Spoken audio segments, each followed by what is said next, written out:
तुझं जलतरंग लहरी तुझा साथ दरवेळी परकी वाटते ओळखीची गाथ चाल तुझी फसवी तरी गाणं दगा बाज नाही भरतीचा माज नाही ओटीची लाज नाही।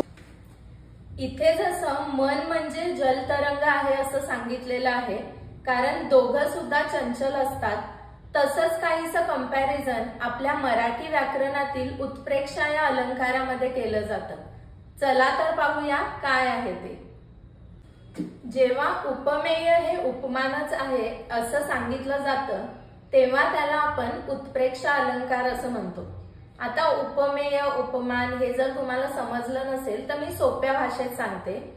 एक गोष्ट दुसऱ्या गोष्टी सारखीच आहे असं नाही, तर एक गोष्ट दुसरी गोष्टच आहे असं जेव्हा म्हटलं जातं ना तेव्हा उत्प्रेक्षा अलंकार होतो। आता ही जी पहिली गोष्ट आहे की जिचं आपण कंपॅरिझन करतोय त्याला आपण उपमेय म्हणतो, आणि जिच्याशी कंपॅरिझन केलं जातं त्याला काय म्हणतात उपमान। काही उदाहरणे पहा म्हणजे तुम्हाला समजेल।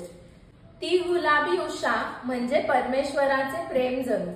इथे पहा गुलाबी उषा कोणाशी कंपेअर केलेली आहे, परमेश्वराच्या प्रेमाशी।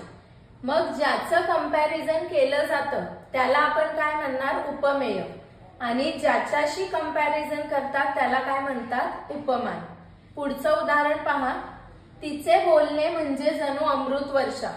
आता इथे कोणाचं कंपॅरिझन केलंय, तिचे बोलणे कोणाशी केलेलं आहे, अमृत वर्षा।